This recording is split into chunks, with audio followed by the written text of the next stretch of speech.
Assalomu alaykum, hurmatli televizor ko'rguvchilar. Yaxshimsizlar? Yaxshimsizlar. Dünya Uyg'ur Qurultayı Tor televiziyasining kunlik xabarlar programmasiga hammanglar xush kelibsizlar. Men riyosatchi Iftixor Abdurashid. Men riyosatchi Zumratay Erkin. Hammanglarning juma kuniga muborak bo'lsin. Hurmatli ko'rmanlar, tövəndə diqqətinizlər kunlik xabarlar programmamızın təfsilatında bo'lsin.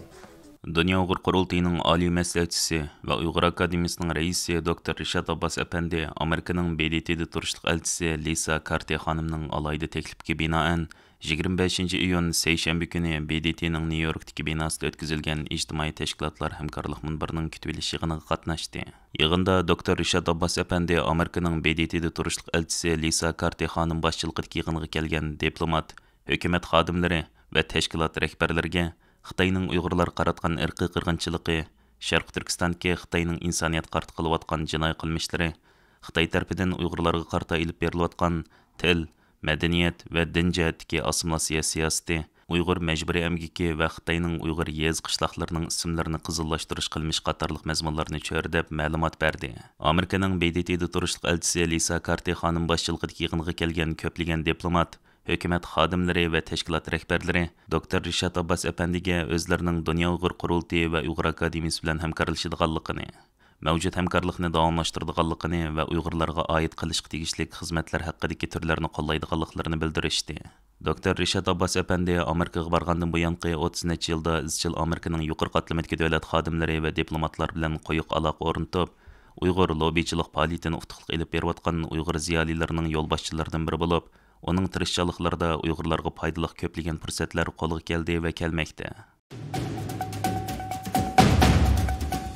Amerika Tashqi ishlar ministrligi yaqinda dunyoning har qaysi joylarida yuz berayotgan odam atkazchilik ahvoliga oid yillik dokladini e'lon qildi. Amerika Tashqi ishlar ministrligi bu dokladida odam atkazchiligi vaziyati bilan har qaysi hukumatlar va aloqador taraflarning uningga qarshi turish tirishchiligini baholab chiqadigan bo'lib, dokladda Amerikani o'z ichiga olgan 188 davlatning ahvoli baholab chiqilgan va radga turg'izilgan.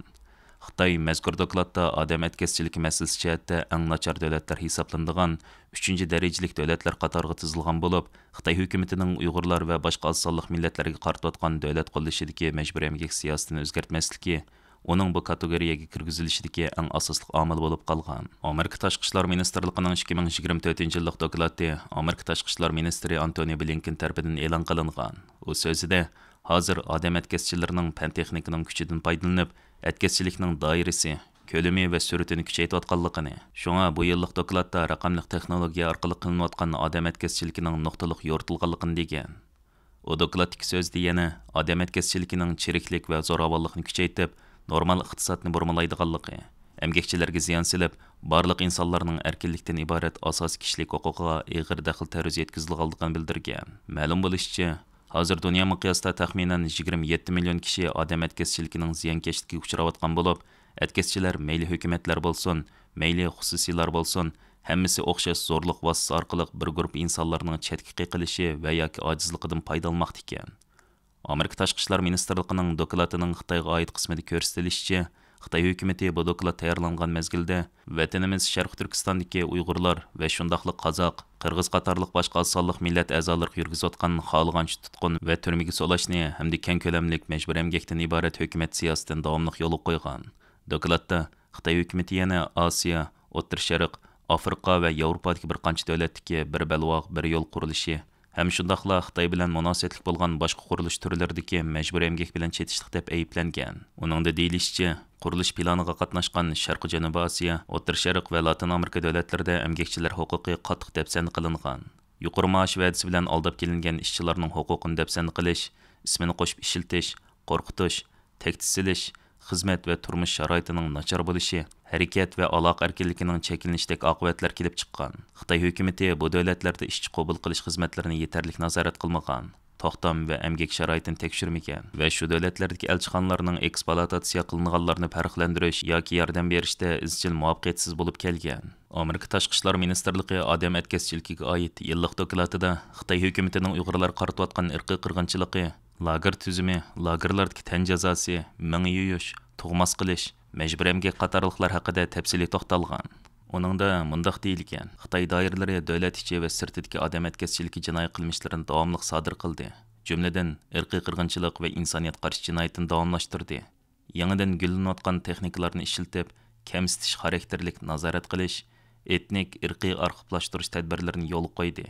Az sonliq millatlarni majburiy emgak lagerlarida davomli ishga soldi. Hökumət davamlı halda Uyğurlarning sayohat erkinligini cheklab, ularning pasport elishiga cheklim qo'ymoqda.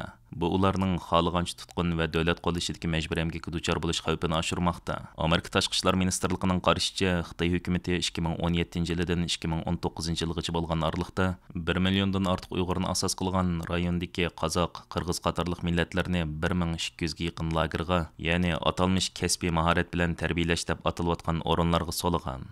Ular bir qism kishilarni lager ichidagi emgak o'rinlarida tikuvchilik qatorliq ishlarga majburlagan. Bu kishilar lagerlardagi tutqun mezgilida va atalmish o'qish bitirishdan keyin hukumatga qarashliq bo'lgan va yoki hukumat tarafidan huquq berilgan tijorat o'rinlarida emgak silingan. Ular majbur emgak silingan sohalar intayin kengri bo'lib, Xitoy ichi va xalqaroga to'shildigan kiyim-kechak, mashina zapchastlari, oyoq, gilam, yung yip, yemeklik va dengiz mahsulotlarini pishiqlab ishlash, qurilish materiallari, bayram bezaklari, quyosh energiyasi materiallari, politsion va boshqa qayta hosil bo'ladigan energiya zapchaslari, elektronlik mahsulotlar, chash mahsulotlari, tozliq buyumlari, maska, ximiyalik buyumlar, dora va boshqa buyumlarni o'z ichiga oladi ekan.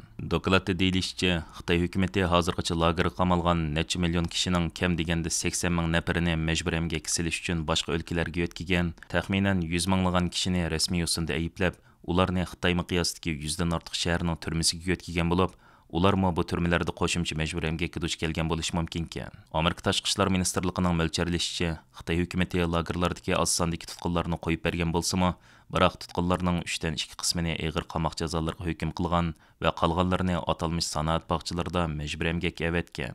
Dokladda yana Xitoy hukumatining vatanimizda yezi eshinchi emgak kuchlarini yo'tkash siyosatini yo'l qo'yib, 2023-yili 1-oydan 9-oygacha bo'lgan oralikda 3 million 550 ming emgak kuchini vatanimizning ichi va Xitoy o'lkalaridagi turli dehqonchilik va ishlab chiqarish o'rinlariga yo'tkiganligi, Bingtuanda ish qilinayotganligini bayon qilish bilan birga hashar emgakini tilga ilib o'tgan. Amerika Tashqi ishlar ministrligining doklatining oxirida Xitoy hukumatiga vatanimizdagi lagerlar va uningga qarashli ishlab chiqarish o'rinlaridagi tutqunlarni darhol qo'yib berish, ularga to'lam to'lash, barliq majburiy emgak turlarini bekor qilish, ishchi o'tkash siyosatlarini bekor qilish qatorliq takliflarni bergan. Ular yana Xitoy hukumatini Uyg'urlar qaratayotgan turli bostirish va ziyonkashlik siyosatlarini bekor qilishga chaqirgan. Dokladdan ma'lum bo'lishicha, odam atkazchiligi, zahar atkazchiligi va qurol atkazchiligidan qolsa 3-chi cho'ng xalqaro jinoyat bo'lib, insonlarni aldash, majburlash, qo'rqitish vositalari orqali emgakka silish, jinsiy qul qilish, hatto insonlarning ishki organlarini setish qatorliq jinoyatlarni o'z ichiga oladi ekan. Amerika Tashqi ishlar ministri Antony Blinken dokladning tarqalish munosabati bilan qilgan bayonotida Amerikaning odam atkazchiligiga qarshi turish tirishchanligini kuchaytirganligini, ammo buning uchun hukumatlar, xalqaro organlar, ijtimoiy qurilishlar va shirkatlarning o'rtaq harakat qilishining intayin muhimligini bildirgan.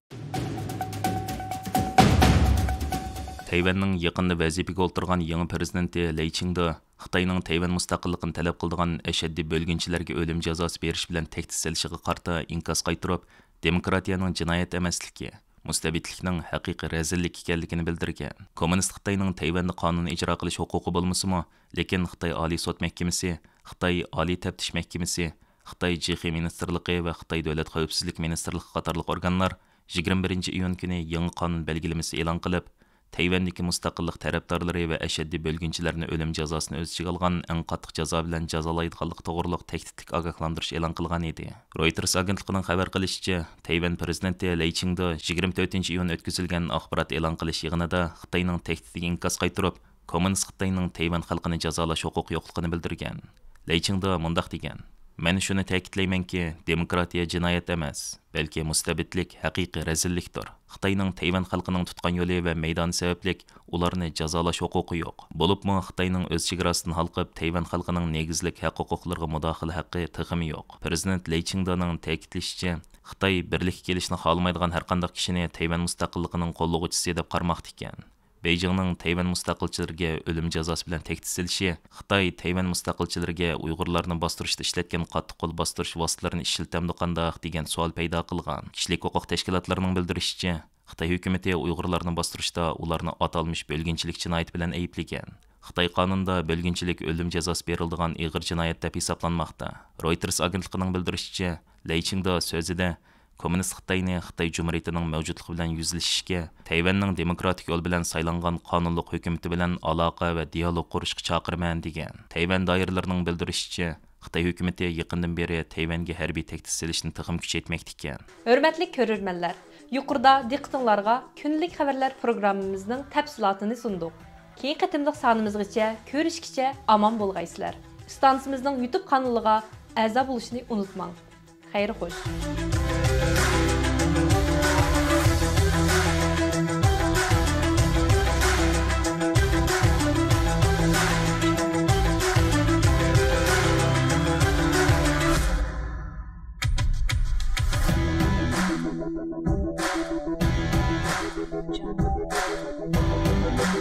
Thank you.